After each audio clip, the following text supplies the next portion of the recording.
गया है कि यदि समय से पहले आपके पिता की मृत्यु होती है तो आप खुद अपने माँ के सिंदूर के सौदागर हैं। क्या आप ये बोझ लेकर अपनी ज़िंदगी जीना चाहेंगे?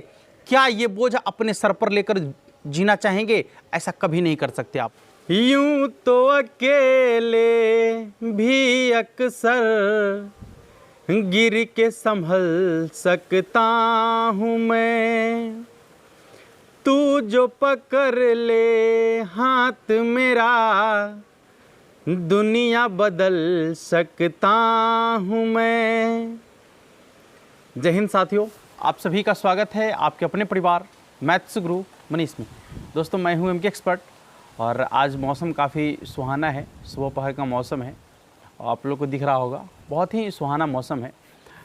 और आज हम आप लोगों से कुछ बात करने आए हैं बस आप ही की समस्या पर कि अब आपके एग्ज़ाम में ज़्यादा से ज़्यादा यदि कहा जाए, मतलब यदि गिनती की जाए तो मुश्किल से यदि 90 दिन की बात हम करें, 90 से 94 95 दिन की बात करें, यही टाइम आपके लिए है।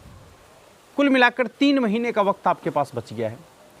अब इस 3 महीने में आपके साथ साथ क्या क्या समस्याएं आ रही होगी, अभी इन सारी समस्याओं पर हम बात करने आए हैं और कुछ जानकारी भी आप लोगों को देने आए हैं।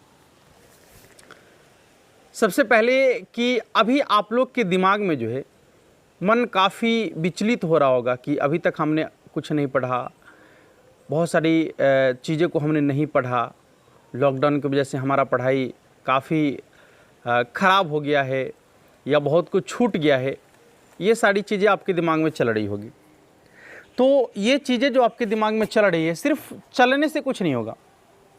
जो आपके दिमाग में चल रहा है यदि वो चलते रहेगा तो क्या उसका कुछ निदान निकलेगा? क्या उसका कोई सॉल्यूशन निकल कर आएगा? क्या नहीं निकल कर आएगा। जब तक आप उस चीज़ पर कुछ कार्य नहीं करेंगे, उसको बेहतर करने के लिए कुछ वर्क नहीं करेंगे, तब तक संभव नहीं हो पाएगा। ठीक है। और दूसरी चीज़ है कि जब आप पढ़ाई की ओर देखते हैं, बहुत सारे बच्चे का ये कमेंट आया कि सर जब हम पढ़ने के लिए बैठते हैं तो नींद आता है। हाँ, नींद तो अइबे करेगा। नींद इसलिए आता है क्योंकि आपको जो है पढ़ने में मन नहीं लग रहा है। जो पढ़ाई है आप उसको उबाऊ टाइप से समझ रहे हैं और उसी कार्य को करने में लोगों को मन नहीं लगता है जो उसके लिए उबाऊ वाला कार्य होता है। ठीक है। और वो उबाऊ आपको इसलिए लग रहा है क्योंकि उसकी जो अहमियत है वो आपको समझ में नहीं आ रही।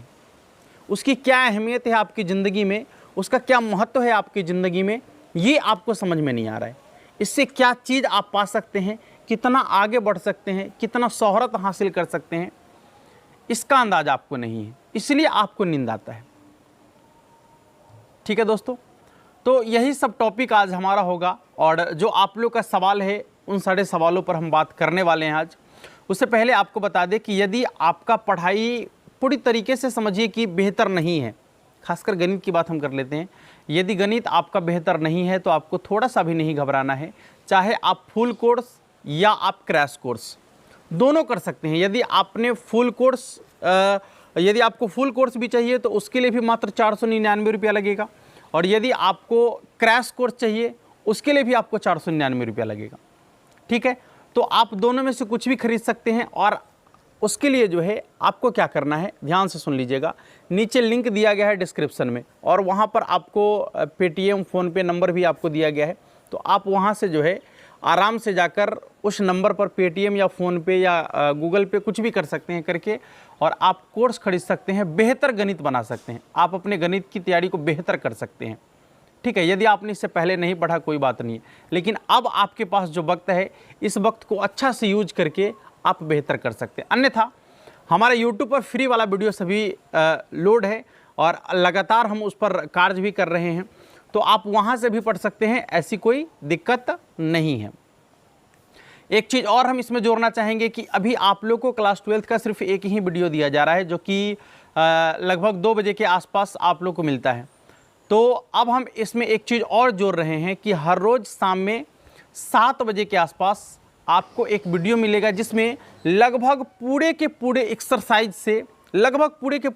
से हर रोज़ 25 ऑब्जेक्टिव क्वेश्चन का एक सेट लेकर आएंगे हम। हर रोज़ 25 ऑब्जेक्टिव क्वेश्चन का एक सेट होगा, जो सबसे पहले उसका जो कंडीशन होगा कि क्वेश्चन आपको दिखेगा, आप क्वेश्चन को बनाइएगा और उसके बाद हम जो बनाएंगे उससे आप उसको मिलाइएगा, यानी कुल मिलाकर वो आपका टेस्ट भी हो जाएगा और वहाँ पर उसका सॉल्यूशन भी मिल जाएगा। एक ही वीडियो में आपको दोनों चीज़ हो जाएगा।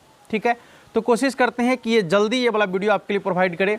ये कॉन्सेप्ट आपको कैसा लगा आप हमें कमेंट बॉक्स में ज़रूर बताइएगा। ये जो 25 ऑब्जेक्टिव क्वेश्चन वाला कॉन्सेप्ट है ये आपको कैसा लगा आप ज़रूर बताइएगा। आते हैं मुद्दे पर कि यदि आपको पढ़ाई के वक्त नींद आता है तो आप क्या करेंगे, कैसे उस नींद को दूर करेंगे। देखिए, इसका एक साधारण सा उपाय है कि यदि आपको पढ़ाई में नींद लगता है इसका मतलब है कि आपको पढ़ने में मन नहीं लग रहा है। ठीक है, और आपको यदि पढ़ने में मन नहीं लगता है तो आप कुछ भी कर लीजिए, कुछ भी कर लीजिए, आप पढ़ते वक्त आराम से आपको नींद आएगी और आप सो जाएंगे। तो इसके लिए आपको सबसे पहले अपनी पढ़ाई में दिलचस्पी लाना पड़ेगा, अपनी पढ़ाई को रोचक बनाना पड़ेगा, अपनी पढ़ाई को इस तरीके से पढ़ना पड़ेगा ताकि आपके लिए वो रोचक हो जाए, आपको पसंद आने लगे। अच्छा, कोई भी चीज़ आपको पसंद कब आता है, कैसे पसंद आता है? आप ऐसे नहीं है कि उसको ऐसे एक बार देखें और आपको पसंद आ गया, नहीं, आप उस चीज़ को थोड़ा सा अलग अलग तरीके से देखते हैं। जैसे मान लीजिए, थोड़ा सा समझने का प्रयास कीजिएगा कि आपने किसी लड़की को देखा, किसी लड़की को देखा और देखते ही वो पसंद नहीं आती है, देखते ही वो आपके दिल में नहीं आती है। उसके अंदर की सारी चीज़ें, जैसे उसका चाल, स्वभाव, रहन सहन, स्टाइल, ये मैंने बहुत सारी चीज़ें आप उसमें देखते हैं, तब जाके आपको वो पसंद आता है। यानी हर एंगल से आप उसको देखते हैं। या किसी लड़की को किसी लड़का पसंद तब आता है जब हर तरीके से वो उसको देखती है, हर एंगल से वो देखती है कि हमारे लायक है या नहीं है, तब जाके वो उसको पसंद आता है। तो यही चीज़ यहाँ पढ़ाई भी है। यदि आप पढ़ाई को हर तरीके से देखेंगे, जितना रोचकता से आप उसको देखेंगे, जितना कहा जाए तो इंटरेस्टिंग टाइप से आप उसको देखेंगे, उतना ही ज़्यादा बेहतर हो जाएगा आपके लिए वो, और उतना ही रोचक हो जाएगा। और जब आपका सब्जेक्ट रोचक हो जाएगा ना, जब आपको उसमें मन लगने लगेगा तो फिर दुनिया की किसी भी चीज़ में आपको मन नहीं लगेगा। जैसे पढ़ाई एक प्रकार का नशा है। आप देखते होंगे कि पहली बार आप किसी, जैसे मान लीजिए कि कोई नशा करने वाला है, उससे आप पता कीजिएगा कि पहली बार में उसको नशा नहीं होता है। पहली बार यदि मान लीजिए कि कोई खैनी खाने वाला है तो एक ही बार में उसको लत तो थोड़ी लग जाता है, उसका नहीं लगता है। पहली बार जब उसको कोई खिलाता है, ठीक है, कोई दूसरा लोग उसको खिलाता है तो उसको और टाइप से लगता है, उल्टियाँ होती है, माथा में चक्कर आता है, यानी ये सारी परेशानियाँ होती है उसको। ठीक है, लेकिन कहता है एक बार और खा के देखो, तो एक बार और खा के देखता है, एक बार और खा के देखो, एक बार और खा के देखता है। यानी वह लगातार यदि 3-4 से 5 दिन तक ऐसा करता है, 3-4 से 5 दिन तक, तो वह उसको अच्छा लगने लगता है। समझ में आ रहा है? वह उसको अच्छा लगने लगता है, उसकी लत लग जाती है। सेम पढ़ाई भी है। पढ़ाई का भी लत आपको तब लगेगा जब आप डेली पढ़ेंगे, जब आप हर रोज पढ़ेंगे और उसको रोचकता से पढ़ेंगे। हाँ, उसमें इंटरेस्ट लेकर पढ़ेंगे, उसको आप ऑड टाइप से नहीं पढ़ेंगे, उसको ये नहीं समझेंगे कि ये मेरा बिगाड़ी का काम है, उसको ये समझेंगे कि ये हमारी ज़िंदगी बनाएगा, इससे हमारी ज़िंदगी बेहतर होगी, हमारा परिवार का भविष्य बेहतर होगा। यदि आप ये सोचकर पढ़ेंगे तो आपके लिए पढ़ाई बेहतर होगा। ठीक है, और आप अपने अंदर हमेशा नीड रखें। नीड समझते हैं? हाँ, आप अपने अंदर एक एम जरूर रखें। यदि आप एम रखेंगे तभी जाकर आप सफल हो पाएंगे। यदि आप अपने अंदर एम नहीं रखते हैं, आप अपने अंदर नीड नहीं रखते हैं किसी चीज़ की, तो फिर आपको पढ़ने में उतना ज़्यादा मज़ा नहीं आएगा। पढ़ाई क्यों कर रहे हैं आप? यदि आपके अंदर ये नहीं है कि हम पढ़ क्यों रहे हैं, तो फिर आपको पढ़ाई व्यर्थ लगेगा। यदि आपने ये सोचा कि नहीं, पढ़ाई मेरे लिए इतना ज़रूरी है कि पढ़कर हम IAS ऑफिसर बन सकते हैं, क्या कह सकता है, दरोगा बन सकते हैं, क्या कह सकता है उसको कि एक अच्छा टीचर बन सकते हैं, यानी आपके अंदर कोई ना कोई एक अच्छी नीड होनी चाहिए। और यदि आप उस नीड को अपने मन में रखकर पढ़ेंगे तो आप बेहतर कर लेंगे। ठीक है, तो ये चीज़ें आपको हमेशा करना है।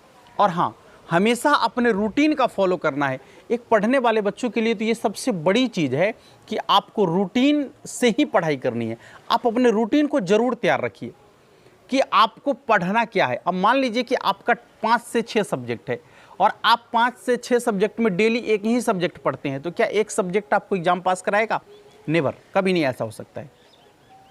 एग्जाम पास कराने के लिए आपको जो बचे हुए 5 सब्जेक्ट है उसको भी पढ़ना है, इसलिए हर रोज और हर सब्जेक्ट को पढ़ना आपके लिए बहुत ज़रूरी है। हाँ, किसी सब्जेक्ट पर थोड़ा सा ज़्यादा टाइम दीजिए, किसी पर थोड़ा सा कम टाइम दीजिए, ये चलेगा, लेकिन ये नहीं चलेगा कि आप उस सब्जेक्ट को पूरा का पूरा पढ़िए ही ना पढ़िए, तो फिर गड़बड़ है। हर रोज हर सब्जेक्ट को पढ़िए, 1 घंटा तो कम से कम जरूर उस पर ध्यान दीजिए। कम से कम की बात कर रहे हैं, कम से कम 1 घंटा तो जरूर उस पर ध्यान दीजिए, ठीक है। और यदि आप हर रोज पढ़ते हैं तो आपको पढ़ाई की लत लग जाएगी, यानी पढ़ने की लत लग जाएगी। और जिस दिन आपको पढ़ने की लत लग गई, फिर आपके लिए तो बहुत ही आसान हो जाएगा, किसी भी मंजिल को पाना, किसी भी रास्ते को तय करना आपके लिए बहुत ही आसान हो जाएगा। ठीक है दोस्तों, ये सारी चीज़ें आपको हमेशा ध्यान में रखना है और हमेशा अपने वैसे दोस्तों को अपने पास रखें जो आपके पढ़ाई में आपकी मदद कर रहा हो, आगे बढ़ने में आपकी मदद कर रहा हो, आपके पढ़ाई के साथ साथ वो चल रहा हो, ऐसा नहीं कि आपके रास्ते को वो भटका रहा हो। यदि ऐसा कोई दोस्त आपने बना रखा है तो उस दोस्त को तुरंत आप रिजेक्ट कर दीजिए, उस दोस्त की दोस्ती को तुरंत आप छोड़ दीजिए, क्योंकि वह आपके लिए जो है बहुत बड़ा घातक साबित हो सकता है, आपके रास्ते को बदलने में बहुत बड़ा घातक साबित हो सकता है। इसलिए यदि कोई ऐसा दोस्त आपका है जो आपके रास्ते को भटका रहा है तो सबसे पहले आप उस दोस्त को ही साइड कर दीजिए, जाओ, तुमसे हमें कोई ज़रूरत नहीं है। ठीक है, जैसे ही आप सफल हो जाएंगे वो दोस्त भी आपका होगा, परिवार के हर सदस्य आपके होंगे, रिश्तेदार भी आपके होंगे, सबके सब आपके लिए एक अलग सा माहौल होगा आपका, और आपके लिए एक अलग टाइप का नज़रिया होगा सबको देखने का। यदि आप सफल नहीं होते हैं ना बाबू, तो फिर आपको कोई पूछने वाला नहीं है, कोई नातेदार, कोई रिश्तेदार, कोई दोस्त आपको नहीं पूछेगा, नहीं पूछेगा, नहीं पूछेगा, आपकी कोई प्रतिष्ठा नहीं होगी। आप इस समाज में सिर्फ और सिर्फ हंसी के पात्र रह जाएंगे। आप इस समाज में सिर्फ और सिर्फ एक मतलब वैसे व्यक्ति की तरह अपने समाज में रहेंगे जिसे हर लोग नीचे दृष्टि से देखने का कोशिश करेंगे। तो आपके लिए ये बहुत ज़रूरी चीज़ है कि हम अभी सक्सेस की सीढ़ी पर चढ़ें, अभी सफलता की सीढ़ी पर चढ़ें, क्योंकि सफलता और असफलता यहीं से शुरुआत होती है। यदि आपने इसको बेहतर तरीके से समझा तो आप यहाँ से सफलता की तरफ चलेंगे।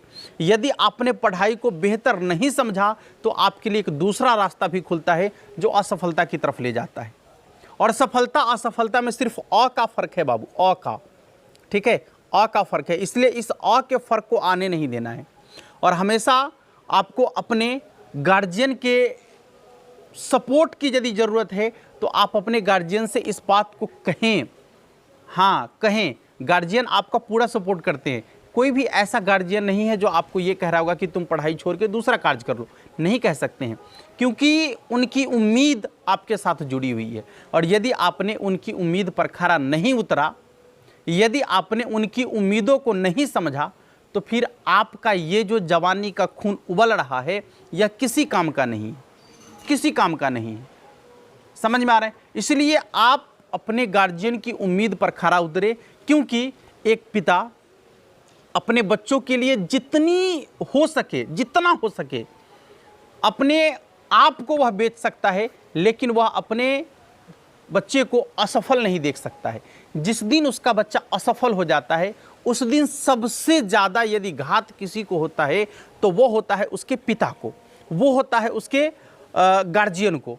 माँ को उतना घात नहीं होता है जितना घात उसके पिता को होता है, क्योंकि उसके पिता पूरे समाज में घूमते हैं और हर समाज में जाकर कहते हैं कि हमारा बच्चा पढ़ रहा है, हमारा बच्चा पढ़ के अच्छा करेगा। और यदि वह बच्चा पढ़ के अच्छा नहीं करता है, यदि वह सफलता को हासिल नहीं करता है, तो हर जगह उसके पिता को ताना सहना पड़ता है। और एक पिता कितने ताना सहेगा अपने पुत्र का, कितना ताना सहेगा? सहते सहते सहते एक दिन वह अपने आप से टूट जाता है और वह बड़ी से बड़ी बीमारी से ग्रसित हो जाता है और एक दिन समय से पहले उनकी मृत्यु हो जाती है। ठीक है, तो यह कहा भी गया है कि यदि समय से पहले आपके पिता की मृत्यु होती है तो आप खुद अपने माँ के सिंदूर के सौदागर हैं। क्या आप ये बोझ लेकर अपनी ज़िंदगी जीना चाहेंगे? क्या ये बोझ अपने सर पर लेकर जीना चाहेंगे? ऐसा कभी नहीं कर सकते आप। तो यदि ऐसा नहीं कर सकते तो फिर आपको मन लगाकर पढ़ना है और अपने मंजिल को पाना है, बेहतर से बेहतर करके दिखाना है अपने गार्जियन को। ठीक है दोस्तों, मिलेंगे फिर नेक्स्ट वीडियो में, तब तक के लिए जय हिंद।